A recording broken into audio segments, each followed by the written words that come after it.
Hi, I'm Claudia Brown Coulter with Pivotal Peace. I'm your go-to mediator for navigating divorce while parenting children with special needs. I'm also a legal document assistant, LDA Grace, based in the greater Los Angeles area. So, retirement. That could be really challenging. Well, it's always great when you do a divorce for someone who's really young, like in their 30s, and they're like, I'm good. You keep yours, I keep mine. We ain't got much anyway. It's okay. Woo, you done. Woo! Done. 40s, 50s, 60s. I need you to be thinking about retirement. And it's not uncommon for one spouse to have a lot and the other spouse to have nothing or close to nothing. So you have to think about that.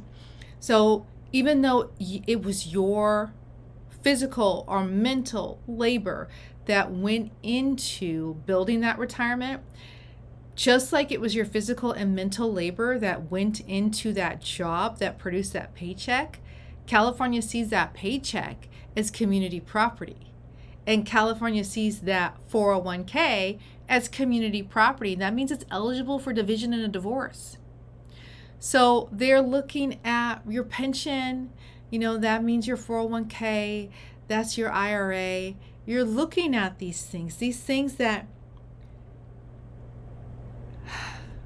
I had to take a long pause because I think about the couples who say, this was supposed to be our money to spend together and it would have been enough. It would have been enough. But now we're getting a divorce and it's not going to be enough. This was not the plan. Those are really hard. Those are really hard. So retirement is really important because it is literally about someone's future safety. Your former spouse should not be in their 80s and only have enough money to buy cat food for their dinner. How is that good? That should be no one's future. But sadly, for our older population, that could become their reality. So as much as you might hate you might hate your spouse, most people don't want that for their spouse though. They don't want them homeless or eating food meant for animals. Okay? I know, I had to take it there. It is really that serious though. It really, really is. There are two things about retirement and divorce that I need you to be aware of. The first is that for most plans, the divorce is only step one. And also, not all of your retirement may be subject to community property laws, meaning it's possible that not 100% of your retirement is community property. All right, so let's talk about that. If you started a job, let's say you started fresh out of college, you work for a car dealership, you've got a great retirement package, you stayed with that car dealership, you got married, you got kids now, and now you're going through a divorce, and you're still with that same car dealership. Through this whole thing, you're really good at what you're doing. This has been a great job for you, for your family, and now for you again. The period of time before you were married and you earned retirement, and the period of time after you were separated and you earned retirement, that's yours. Basically, it's yours. But this time here, from your date of marriage to your date of separation, that portion is considered a community. Now, wouldn't it be nice if it was so easy to be like, ooh, here and snapshot? There are other things involved in that. It's not simple math. At least the way I understand it. It's not simple math. It is, okay, but this grew in interest here because of this separate property that was accrued here before the marriage. There's all kinds of complicated things in there. Now, it's not uncommon for couples just to take a number amount, especially in a 401k situation, and just go, I have this much and you have this much. And they're not really worried about how much is separate and how much is community. They're just like, here, just take this. I'm gonna give you this dollar amount. And that's fine. There are other people who want something that is far more nuanced. They really want the accurate of how much am I required to give? Remember, people go to mediation so that they can come up with something different. Maybe they're not doing straight 50-50. Maybe they're exchanging some of the retirement for more of a different asset. But a lot of times people will go to a CDFA to really understand their rights, or more likely it's how much am I entitled to? How much am I entitled to? The other thing that can be really tricky are those pensions, those things, those dying beasts, which are like, if you have one, it's just so great. That also can be subject to division, but especially same thing if you have the same car dealership issue, but it's a pension now, that's even more challenging to disentangle because they just keep paying you. It's not like you have a finite amount of money. So that's something else to think about. Now, an IRA, even if I believe, I'm not a financial professional, do not take financial or legal advice from me. A SEP IRA, a Roth IRA, they are all treated as IRAs and you can roll them over. So let's go back to that first thing though, when I said that divorce is only the first step of dividing a retirement.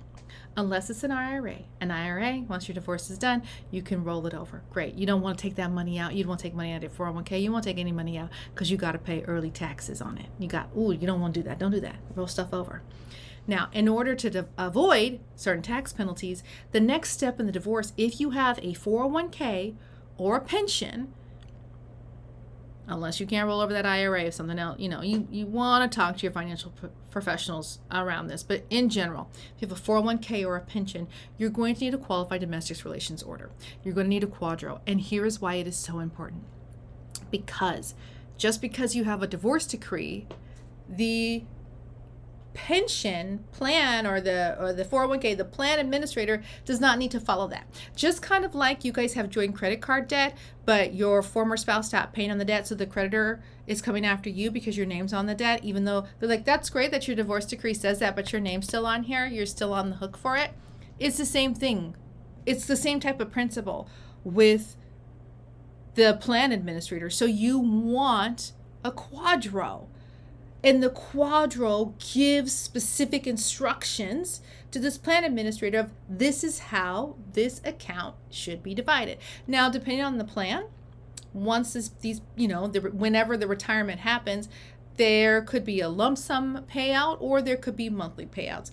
That's totally up to the plan. And it really does pay to do your homework around this.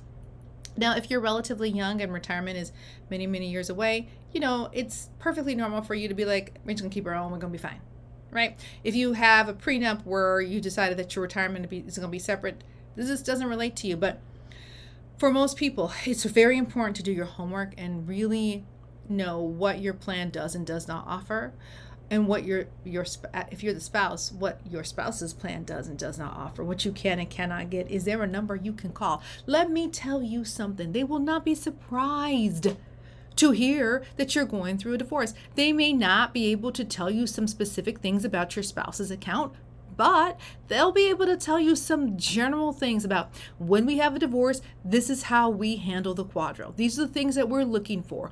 No, we don't do lump sum buyouts. No, we don't do a payout. No, we do month. They'll be able to tell you that. If your spouse is not going to get that information, you get that information. It relates to you. You got to do the footwork. So go get that. So you've gotten your divorce, you've got to go to a QDRO expert or a QDRO attorney who can draft that document, get it filed with the court, get it sent to the plan administrator. Every once in a while, you run into somebody who'll be like, I've been divorced like 20 years now, and I never got the QDRO. What do I do? Pray? I don't know. What if there was another spouse in between that, and now there's no longer the spouse and they got the QDRO, and what if there are no more benefits from you? You have to follow this step. Don't wait on it. Please don't wait on it. Don't wait on it. Don't wait on it. Don't wait on it. The other thing I want you to think about is survivor benefits. Are there survivor benefits? If your spouse has a pension or the rest of their 401k and they die, will you get it? Do you get any survivor benefits? Does everything just get cut off? Think about a life insurance policy. Maybe as part of this divorce settlement, your spouse agrees to pay for their own life insurance policy with you as a beneficiary, so should something happen to them, there'll be a payout and you'll be taken care of. That's people do that all of the time. I really need you to be thinking about this and don't think, okay, now I'm divorced, now it's done. If you're dividing retirements, you do have an additional step, and your future self will be so upset if you don't take the time now to do that step. So spend the little extra money, be inconvenienced, and get this done. So then you don't have to think about it. And then one day you're like, wait, where's this? Oh, there's a check. I forgot about it. Thank you, Bobby. Thank you, Bobby, for your half of the retirement that you earned while I was married to you. Thank you, boo-boo. Be that future self, not the one kicking yourself because you didn't do that final step. Get it done. Get it done. There's actually even a part in the divorce paperwork where it addresses a QDRO, and it says, okay, we're going to get a QDRO, and this is who's going to pay for it, or how we're going to share this expense. Put it in there. Put it in there. It's important. It's important. It's too important to mess up. All right. See you tomorrow.